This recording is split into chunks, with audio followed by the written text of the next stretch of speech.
Everyone, fellow Toastmasters and guests. In 1946, the English novelist George Orwell published an essay titled A Nice Cup of Tea. And in that essay, Mr. Orwell laid out 11 golden rules for making a cup of tea. Now, I'm talking about a cup of tea from the United Kingdom. There are many other countries with a variety of making teas around the world. And I actually have a handout on the types of tea that you can get anywhere in the world. But I am really referring to the United Kingdom when I talk about tea. And for some of you may be aware that in the countries of Britain, Australia, New Zealand, Ireland, tea is a mainstay. And the subject of how to make it can be subject to violent debate. So that is why I've chosen to go with George Orwell's 11 Golden Rules for the sake of neutrality.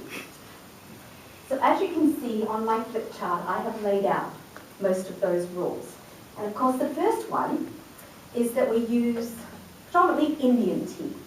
So that can be Assam or Darjeeling, although there's no harm in using tea from Ceylon. And if you want to, I have some Darjeeling, so I brought that so you can kind of smell it and you can put your hands on it, that's okay. But really it's about loose leaf tea. And then of course, you must make it in a teapot. And this teapot, you can make it, has to be made out of china or earthenware, and this is traditionally known as a brown Betty. And of course, Mr. Orwell does not say here, but I use a tea cozy, and this is something that you put the teapot in, and it keeps it warm. It's very important. Of course, the teapot should be warmed beforehand. You can place it on the stove top, or you can simply put a little boiling water in there, swill it around, and then pour it out. And that's how you can warm up the teapot. The tea, of course, should be very strong. And so for a teapot of this capacity, you're probably looking at about 6 teaspoons. So this is a typical teaspoon. So it's got to be nice and strong. And I have to say, living in the United States, I've become much weaker in my tea preference. Because whenever I go back to Australia and my mum makes me a cup of tea, I'm like, whoa, there's a lot of tea. Traditional tea drinkers love their tea strong. I think that's what keeps English grannies very healthy. Now the tea should be put straight into the pot. Now it's a little foreign to us because we like to imprison the tea with tea bags and infusers, but the tea needs to be loose in a teapot. So you pour it straight in there, 6 teaspoons.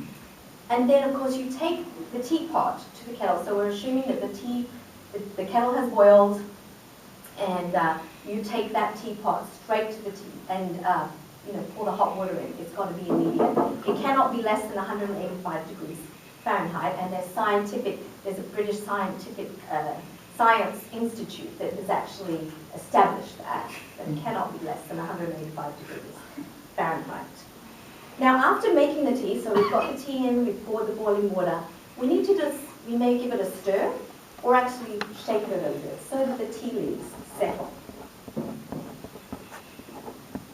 But you can't be impatient, and this is what Mr. Orwell doesn't really speak to, is because the tea has to steep. And steeping is really the act of allowing the tea to infuse with the water.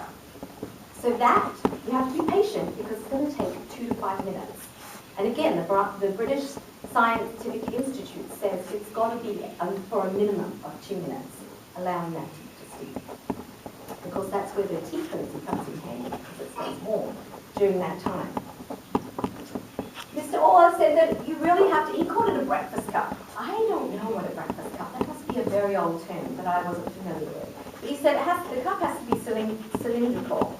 And I like this one, this is called a tankard.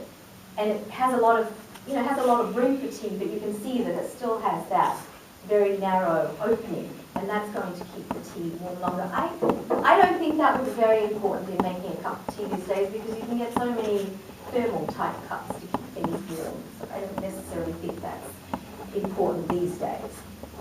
I recently watched a series about Queen Elizabeth I and Mary Queen of Scots. And Queen Elizabeth, in that particular series, was drinking out of a very wide mouth cup, I mean more like a cappuccino kind of cup than a real cup of tea. So I thought that was interesting that the Navy people didn't really do their research about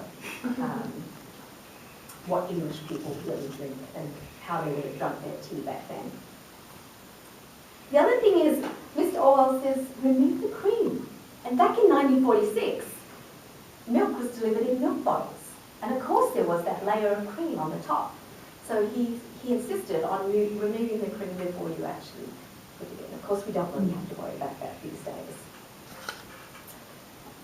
Then Mr. Orwell says, there's tea or milk first. Now this is absolutely the most contentious point about making a cup of tea.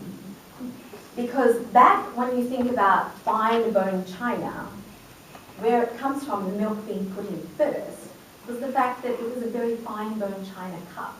And so putting the milk in first would have dissipated the heat and prevented it from cracking. So very practical.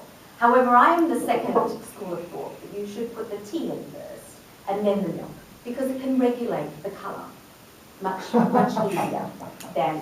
And the colour is important, which I will also share another handout about the colour of tea. So you have to get that colour just right. So again, the most contentious point of all, tea first is my preference, or milk first. And again, it really is personal preference, but I've had many cups of tea where the tea was just far too milky for my taste. Last point that Mr. Orwell makes is no sugar. And Mr. Orwell says that tea should be drunk without sugar. A couple of different reasons. The fact is, tea is bitter. And then if you add sugar, you will taste the sugar, you will not taste the tea. So I think that goes for coffee too. Coffee has a really nice bitter taste to it. So adding more sugar to it, you just don't really want to taste the coffee, you want to taste the sugar instead. So there you have it. That is how you make a nice cup of tea. And as I mentioned, I'm going to pass around the handout. What does a cup of tea look like around the world? And you can see, obviously, the very top is the United Kingdom, but there are many different types of tea around the world, and I've had privilege to have many cups of tea around the world, but I prefer the English way. And of course, getting that perfect cuppa, as they say in Australia. Thank you.